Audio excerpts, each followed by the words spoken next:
प्रिय विद्यार्थियों, साइंस की ऑनलाइन क्लासेज में आपका फिर से स्वागत है। कक्षा 8 के लिए आपके सामने फिर मैं आगे एक वीडियो उपस्थित लेकर साइंस का वीडियो लेकर आया हूं। तो आप उम्मीद करता हूं कि आप अच्छे से तैयारी करेंगे इसकी और बढ़िया। और आपका लगभग देखो कोर्स अच्छा चल रहा है और 50-60% का कोर्स लगभग हो चुका है आपका। और आज का जो टॉपिक है हमारा साइंस कक्षा 8 का टॉपिक है ध्वनि। तो देखिए इसके बारे में थोड़ा सा बुक में देखें। आप अपने विद्यालय में आपको कैसे ज्ञात होता है कि कालांश समाप्त हो रहे हैं, पीरियड वगैरह लग रहे हैं स्कूल में। तो आपने देखा होगा स्कूल में घंटी की आवाज़ आती है, घंटी बजती है, उसकी आवाज़ सुनकर आप तुरंत पता लगा लेते हैं कि पीरियड चेंज हो गया है। घर पर कोई बाहर आता है तो दरवाजे पर घंटी बजाई जाती है, तो आपके दरवाजे पर कोई आया आपको मालूम चल जाता है। पश्चात सुनकर भी आप जान लेते हैं कोई आया होगा शायद कुछ ध्वनि के द्वारा। तो ये मतलब क्या है, ये मतलब ये एक ध्वनि है जिसके माध्यम से हमें ज्ञात होता है कि ये काम ऐसे हो रहा है, ये काम ऐसे हो रहा है, ध्वनि की सहायता से हो रहा है।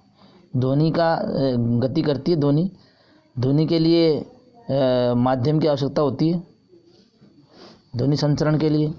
ठीक है, तो देखो अभी आपने ये लुका छिपी खेली होगी। खेल में खिलाड़ियों की आँखों पट्टी बांध देते हैं, तो फिर अन्य खिलाड़ी को पकड़ना होता है, तो दिखता तो है नहीं हमें आँख से, तो हम क्या करते हैं उसके चलने का तरीका, उसकी आवाज़ से उससे हम मालूम करते हैं कि हमारे सीट में कोई खिलाड़ी खड़ा हुआ है, कोई है यहाँ पर पास में, है ना। एहसास होता है हमें, आवाज़ ध्वनि सुनाई देती है हमें।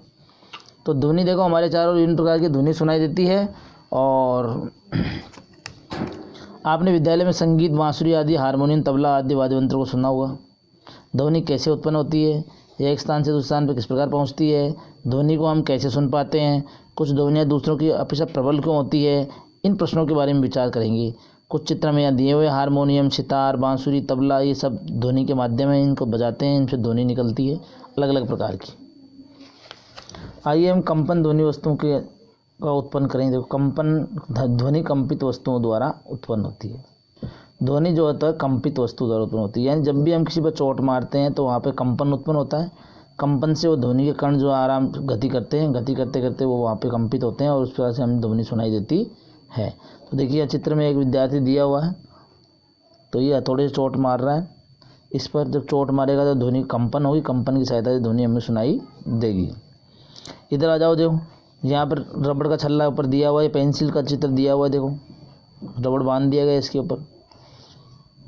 तो हम कक्षा 7 में भी थोड़ा अध्ययन कर चुके थे कि वस्तु अपनी स्थिति के इर्द गिर्द या आगे पीछे होने वाली गति को कंपन कहते हैं। यानी वस्तु अपनी स्थिति के इर्द गिर्द दाएं बाएं दाएं बाएं दाएं बाएं ऐसे घूमती रहती है, हिलती रहती है, उसे कहते हैं हम कंपन गति है वो। जैसे किसी हमने चक्कू को या किसी हमने ऐसे पतले तार वाले को हमने उसको ऐसे दूर से पकड़ के हिला के छोड़ दिया है, तो बार बार अपने इर्द गिर्द घूमने लग जाएगा, तो इसका मतलब है कंपन कर रहा है। जब कस के पकड़ लेंगे तो एक रबड़ के छल्ले को कर्षित करते हुए बीच में से खींच कर छोड़ते हैं तो वह कंपन करता है और ध्वनि उत्पन्न करता है। जब यह कंपन करना बंद कर देता है तो ध्वनि बंद हो जाती है। इसका मतलब ये हुआ जब तक कंपन करेगा तब तक ध्वनि उत्पन्न होगी। ठीक है विद्यार्थियों। अब देखिए इस प्रकार आगे चित्र में देखो थाली का चित्र दिया हुआ है। थाली पे हम चोट मारते हैं तो कंपन उत्पन्न होता है। और थाली के अंदर यदि मान लो हमें कंपन को देखना है तो थाली के अंदर पानी डाल लेंगे हम, पानी डाल करके हम थाली पर चोट करेंगे, प्रहार देंगे, तो हम जैसे कंपन होगा थाली के अंदर कुछ गोल गोल गोल गोल लहरें उत्पन्न होगी आपकी। ठीक है विद्यार्थियों, तो ये स्थिति आपको देखो दिखाई गई है।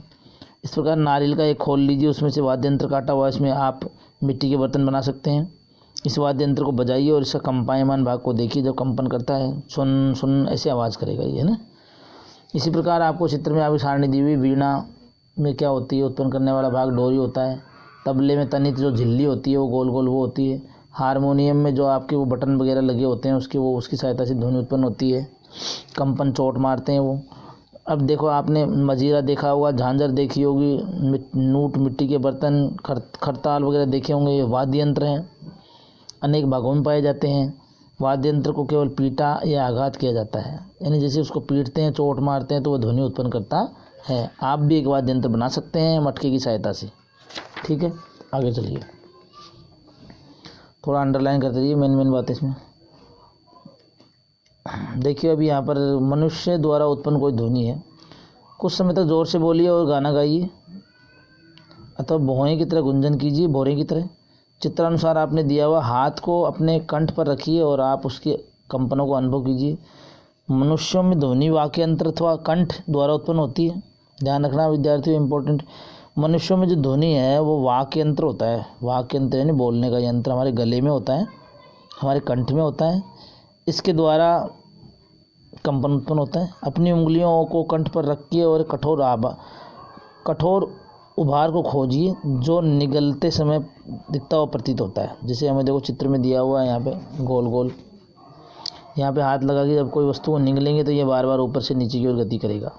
ठीक है, तो इसमें एक संकीर्ण झिल्ली है। वायु निकलने के लिए एक संकीर्ण झिल्ली बनी होती है। जब वायु फेफड़े में बलपूर्वक झिर्री के बाहर निकलती है तो वाक तंतु कंपित होते हैं। तो यहाँ पर अंदर वाक तंतु होते हैं। जैसे वायु जाती है तो तंतु कंपन करने लग जाते हैं। तो इस प्रकार आपको वाक तंतु से जुड़ी मांसपेशियां तंतुओं से तना हुआ ढीला कर देती है। जब वाक तंतु तने हुए को पतला और पतले होते हैं तब वाक ध्वनि इसका प्रकार या उसकी गुणता उस वाक ध्वनि से भिन्न होती है। जब वाक तंतु ढीले और मोटे हो जाते हैं तो आइए देखिए वाक तंतु किस प्रकार कार्य करते हैं। तो अभी बताया मैंने आपके जो हमारे जो गले में वाक तंतु वगैरह होते हैं, वाक तंतु होते हैं जो ध्वनि के साथ कंपन करते हैं और आपको उसका प्रयोग करना है। अपने कंठ पे हाथ लगाकर आप प्रयास कर लीजिए, आपको मालूम चल जाएगा भी यहाँ पे कंठ कंपन हो रहा है, आपका ध्वनि उत्पन्न हो रही है। तो देखिए आगे, ध्वनि संचरण के लिए माध्यम की आवश्यकता होती है। ध्वनि जब चलती है तो उसके लिए कोई माध्यम की आवश्यकता होती है। ध्वनि कैसे चलती है, कहाँ से जाती है, किस प्रकार जाती है, कौन सा माध्यम क्या होता है, देखिए। तो ये कह रहा है कि कुछ दूरी पर खड़ी अपनी सहेली को पुकारती है कोई सहेली, तो सहेली उसकी आवाज़ सुन पाती है। तो उसके द्वारा वो ध्वनि कैसे पहुंचती है, वहाँ कैसे पहुंची, किस प्रकार आपने ध्वनि पहुंची। जबकि उसके बीच में डिस्टेंस बहुत है, थोड़ी दूरी है, 30 से 40 मीटर की दूरी है, 50 मीटर की दूरी है, 100 मीटर की दूरी है। ये इससे पहले एक डब्बा आया हुआ है, ऊपर देखो डिब्बे में दिया हुआ है इंपॉर्टेंट फैक्ट। पुरुषों के वाक तंतुओं की लंबाई 20 सेंटीमीटर होती है, महिलाओं में इसकी लंबाई 15 सेंटीमीटर होती है। बच्चों में वाक तंतु बहुत छोटे होते हैं। यही कारण है कि पुरुषों, महिलाओं और बच्चों में वाक ध्वनियाँ भिन्न भिन्न होती है। तो प्रश्न अगर यहाँ पे आ जाता है ना, भिन्न भिन्न ध्वनियाँ होती है, इससे कारण बताइए, तो आप बता देंगे वाक तंतु की लंबाई महिलाओं में और बच्चों में। तो देखिए आप इस प्रकार, अब मैं यहाँ पे क्रियाकलाप कर रहे थे हम लोग, तो यहाँ पे देखो दिया हुआ था, धातु अथवा कांच का गिलास लीजिए, सुनिश्चित कीजिए कि यह सूखा हो, उसमें एक सेल फोन रखिए। याद करिए कि सेल फोन पानी में न रखा जाए। अपने मित्र की सहायता से इस सेल फोन पर किसी दूसरे सेल फोन से टेलीफोन करने के लिए कहिए। घंटी की ध्वनि ध्यानपूर्वक सुनिए। अब गिलास के किनारों को अपने हाथों से सटाकर पकड़िए, अपने मुंह को हाथों के बीच खाली स्थान पर सटाकर रखिए। तो आपको यहाँ कंपन दिखाई देगा। कुल मिला के यहाँ पे कंपन बताया गया है। कंपन, यहाँ पे ये गिलास कंपन करने लग जाएगा। अपने मित्र से फिर टेलीफोन करने के लिए कहिए। गिलास में वायु को मुंह द्वारा खींचिए। अब घंटी की आवाज़ सुनिए। क्या गिलास में वायु बाहर खींचने पर घंटी की आवाज़ धीमी हो जाती है? गिलास को अपने मुंह से हटाइए। क्या फिर ध्वनि प्रबल हो जाती है? जैसे गिलास में मुंह लगाएंगे ध्वनि धीमी हो जाएगी, जैसे मुंह हटाएंगे तो हमारी ध्वनि तेज हो जाएगी। क्या आप सोच सकते हैं कि ऐसा क्यों हुआ? क्या आप ये संभव है? गिलास में वायु की मात्रा कम होने और घंटी की प्रबलता कम होने में कोई संबंध है? वास्तव में यदि आप गिलास में सारी वायु बाहर खींच पाते हो तो ध्वनि पूरी तरह सुनाई देना बंद हो जाएगी। यानी कुल मिला के बात क्या हुई, सुनो आप। जैसे गिलास है, गिलास के अंदर वायु हर जगह उपस्थित होती है, गिलास में वायु होती है। यदि आप गिलास की वायु को बाहर निकाल लेते हो तो वो घंटी आपको सुनाई नहीं देगी, क्योंकि वायु के माध्यम से ही हमें सुनाई दे रही थी वो। क्योंकि ध्वनि को चलने के लिए माध्यम की आवश्यकता होती है। वायु एक माध्यम